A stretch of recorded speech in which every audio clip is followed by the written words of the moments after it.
Hey guys, thanks for joining me. So once again, I've made sure I've done some prep work. Break it down here. First, the educational bit, how the hierarchy of evidence actually works. And this is with regard to understanding for study science, all that stuff. I have a goblin in the room with me. Don't mind. Before I get to that, just grant me 15 seconds to vent. It seems that I either have to choose between like good quality audio, good quality video. The last video, I was able to get some higher quality video. This one, I had to sacrifice video for audio. So sorry, vent over. What this is about is the, obviously, if you can read it with my lighting and shadows and all this that I'm still unhappy about, the hierarchy of evidence, how this works. This is slightly condensed, and this is also going to be why I value the portion of the evidence I do.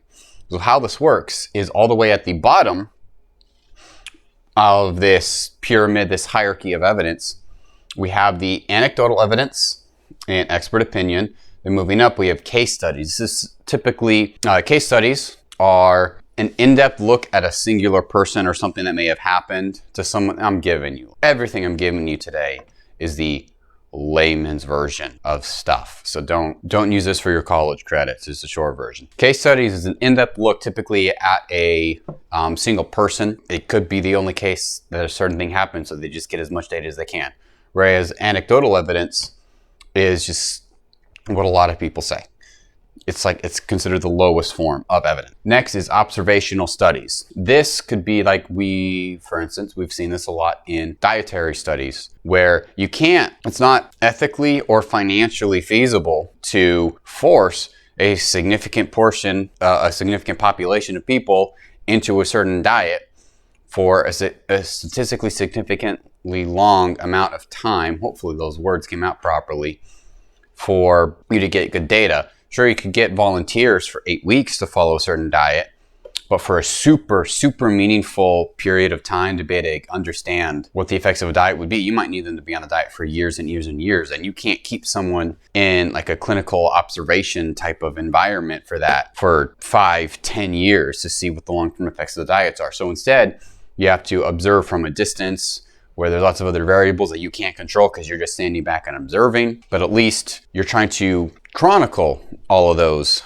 variables so they can be analyzed later. That's obviously higher up on the pyramid, these observational studies. Then you have the randomized controlled trials where you control as many variables as you can, and then you're only tweaking a few things to see what the effects are.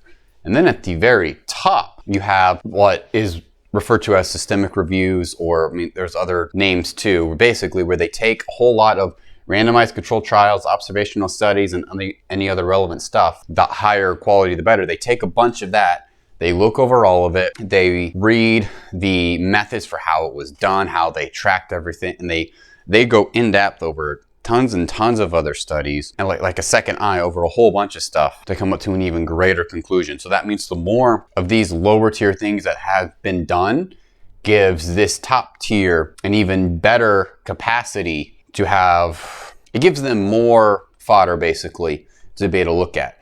So if you're trying to do something in a new field that's only had 10 randomized controlled trials, there's not a lot for a giant review to be able to look at.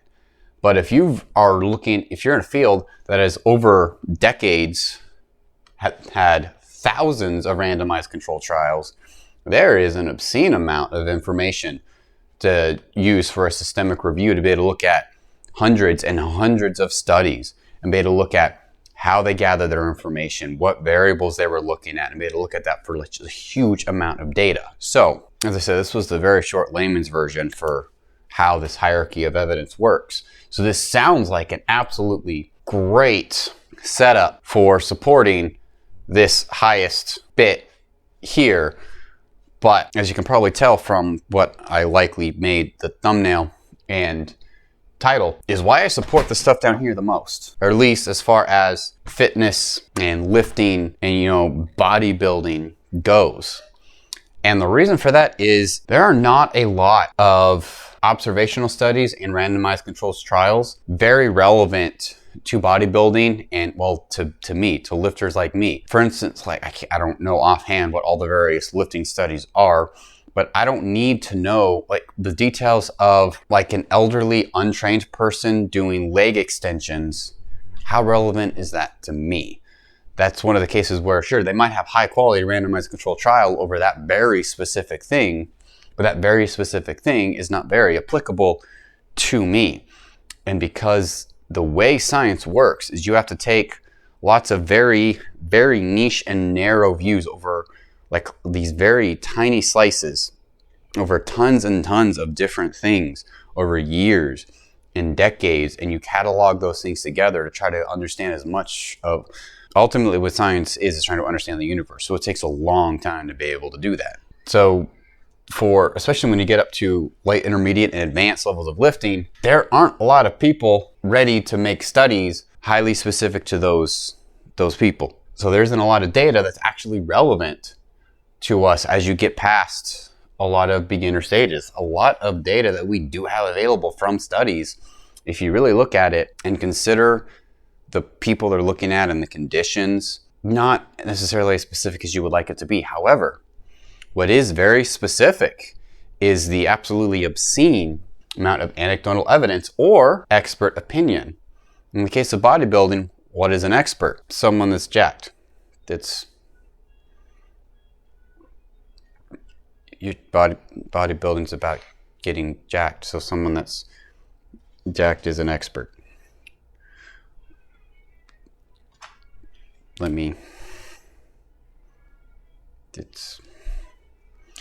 We have those. We have a lot of those. We have thousands of those.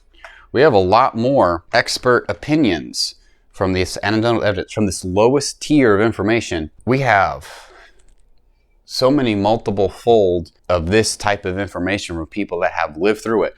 You are able to sort through people that are of a similar height to you, the same sex, similar background, and multiple other things to find out, hey, I might be a 5'5" lifter of, I don't know, Indian descent. How many jacked 5'5" Indian lifters are there? You can go to them and find like what specific information there is.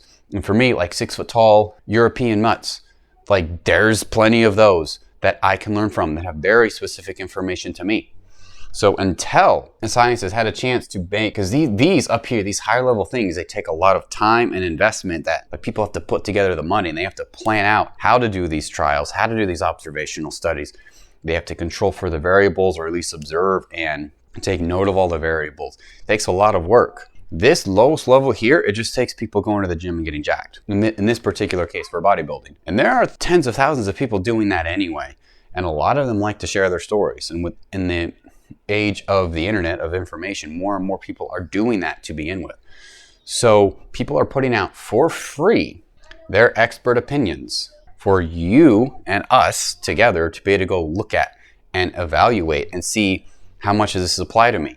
Like a big difference is, as I'm not a tall lifter, I'm tall-ish, like I'm like right at that cutoff of 6 feet, where once you start pushing past that, you're definitely tall. But anyway, there's lifters similar to me, but lifters that are significantly shorter, significantly taller, I'm at least able to say, hey, their expert opinions might not be relevant to me because of these differences. But someone that is similar in height, an inch or two taller or shorter, they probably have very relevant information.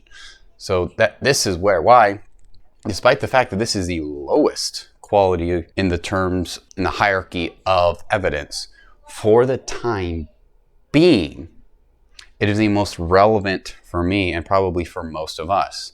Maybe 10, 15, 20 years, these will be incredibly useful as more studies come out, as more very big reviews and randomized controlled trials and such come out for hypertrophy and strength and other things relevant. But for the time being, there's an obscene amount of people putting out free information, the expert opinions. An expert in this case is simply someone who has achieved the thing you're attempting to achieve from lifting, from training. And there are plenty of those that we can look up to, that we can learn from. And until more of this higher tier stuff comes out, my expert opinion, whatever that is that we have to start building here at the bottom of the pyramid. And really videos like this that are how we do that. As we get more people building here, maybe we're able to start getting more very specific case studies. Maybe we're able to start getting some people saying, hey, let's take this advanced guy and look at how maybe we can manipulate this one singular variable and what effects happen from that. And then we can build up the pyramid from there. But for the time being, this is the reason why I typically will not cite lots of studies, because the likelihood that if you look at all the factors, all the variables, that they're truly applicable to me, it might come out they're not very applicable to me or to you. But I can look at other people that have achieved what I would like to achieve and directly look at their variables, their context, and see, does it look like what they know applies to me? And then I can test it on me and see if it works. And then I can pass that on to you and say, I learned this from such and such. I tried it. This was the effect on me. Now you try and see what effect it has on you. And for now, this is how we build. This is how science works. Science is ultimately trying to understand how the universe works, and a scientific method is just a lot of testing. We try to control for variables. We don't have all the money and funding for all this fancy stuff up here, but we do what we can now, what we can. So I guess that'll do it for now. I just wanted to quickly throw that out there. This is why, despite the fact that this is the weakest form of evidence for us where we are now, I believe it's the best for us, and why I am not one to really want to do lots of citing studies and such, because it's really a noob trap. We like to feel that we're doing everything optimally, but ironically, the pursuit of optimal too early is actually suboptimal and will hold you back. The most important thing early on is committing to action and consistency, and then you upgrade from there. You don't have to do very much as long as you're doing it consistently to begin with. So maybe I might dive into more about where we need to actually begin for beginners in the future. But for now, I just wanted to throw that out there. So hopefully the goblins in the background didn't make too much noise, but thanks for joining me. There we go. All right. Hey guys. So it is admittedly weird having you just lay there as I try to do this. It's like you're invading my headspace as I'm just trying to. And then there's that. It's I gotta go potty. Oh boy.